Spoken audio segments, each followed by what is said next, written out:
Salve discipuli, welcome back to another video lesson. Today we're going to be talking about the grammar of stage 1 in our Cambridge Latin course. So very simple grammars to start us off with, so it shouldn't take too long. But this is going to be going over some things that we've actually seen already in our model sentences, and also will be helping us prepare for translating our Latin passage for this chapter, which will be coming up soon. So let's just jump right in. Again, fairly simple grammar for this chapter, easing you guys into Latin grammar. So what we're focusing on a little bit this week is word order. So how kind of Latin is different from English? In English, we depend on word order for meaning in a sentence. I have an example here. The sentence, "the dog bites the man," is a very different sentence from "the man bites the dog." By changing the order of the words, we've changed the meaning of the sentence. So that's how English works, right?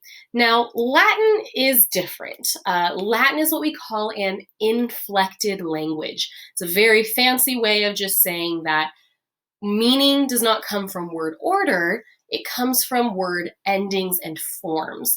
So as we continue in Latin, we're going to see that different words, especially words like our nouns, our verbs, and our adjectives, will have different endings or different forms depending on the meaning that they have in a sentence. So word order is actually a bit flexible in English, or in Latin. There are, however, some kind of basic patterns, and we're going to see two of those patterns in this chapter. So just kind of keep in mind going forward, Latin word order is a bit flexible. You can kind of rearrange the words in multiple different ways, and that doesn't really affect the meaning of a sentence.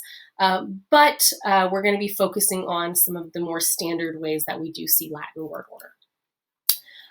What this means, let me move my face up here again, is that when you're reading a Latin sentence, you want to make sure you're looking at the sentence as a whole and not just kind of breaking it down into parts, because that can cause some confusion. So you want to look at how all of the different pieces of a Latin sentence fit together as a whole. And right now, that's going to be a fairly simple process because we are going to have pretty simple sentence structures at the start of this Latin course. So first thing we want to talk about is our verb est. So this is one of our vocabulary words for the chapter, and it is our verb that means is. This is going to be used when you're talking about another person. So it could be he is, she is, or in the case of the dog in our chapter, the dog is. So it is. So we use this if you're talking about someone else, saying is. He is happy, she is a teacher, right? Things like that. Now, when you have this particular verb in a sentence, oh, and I need to move my face again. When you have this particular verb in a sentence,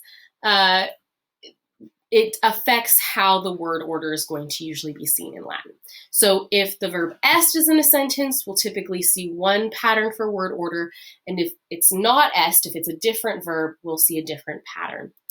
So for est, it's usually going to have the same word order as English. So if you see this verb est in a sentence, in Latin, it will typically have a similar word order to English. So, for example, we've seen sentences like Lucia est filia, right? Lucia or Lucia is the daughter. Or the sentence like pater est in tablino, the father is in the office. So the Latin here follows a standard English word order. The only differences here are that Latin does not have a separate word for the. We include it in our nouns and we have to translate it that way. So that's if the verb est is in a sentence. Pretty standard for English word order, makes things a bit easy for us. Now, in our model sentences, we did see some examples of other verbs being used in a sentence, and when this is the case, the verb will usually be at the end of the sentence. Not always, but that's where the verb likes to be in Latin. The verb really likes to be at the end of the sentence, so that's going to be kind of a standard pattern. So again, this is different from English, so do keep in mind that when you're translating the Latin, you do still want to make the English translation sound in like it's a proper English word order. And this is where it becomes important to look at the sentence as a whole. So you'll have to look to the end of the sentence for the verb, but you want to be translating the sentence as a whole. So for example, you might see a sentence, I think we saw this sentence in our model sentences, pater in tablino scribit. So here we have our verb scribit at the end of the sentence, and this is one of our bonus vocab words that means writes, he or she writes, or you can translate it as he or she is writing. Either of those are correct. We'll talk about that in a second. So this sentence, if we translated it in the order that it's written in Latin, we would say the father in the office writes. But that doesn't sound like nice English. So when we're translating words, sentences from Latin into English, we do want to make the English sound proper. So we will look at this as a whole sentence and we'll see, oh, the father writes in the office. So even though the verb is at the end of the sentence in Latin, you do still want to translate it in a proper word order into English, okay? So there's that note there. So do still make sure you translate it into the proper word order into English. So this is why we want to look at the whole sentence in order to figure out what's going on and not be speaking like cavemen. All right, and then as far as translating verbs goes, I talked a little bit about this in some of our classes last week, but there are two ways to translate our current verbs, and they're both correct ways of translating. So for example, we have the sentence, servus in culina laborat. Laborat here is our verb, to work. And we can translate the sentence as the slave works in the kitchen, or we can translate it as the slave is working in the kitchen. And both of these are correct ways of translating the sentence. And that goes for all of our verbs that are in the present tense. So the dog sleeps in the street or the dog is sleeping in the street.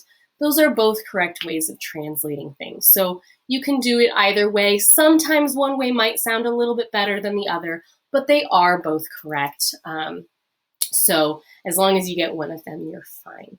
So we will be, obviously we've seen some practice with this in our model sentences. We will see more in our translation passage for this chapter, which we'll be getting to, I believe, next week. We're going to take a look at the translation passage. So thank you all. This is our grammar for stage 1. Again, not too terribly complicated, just kind of starting to get the hang of some differences in word order we have in Latin. So thank you, and valete discipuli. I will see you in our next class.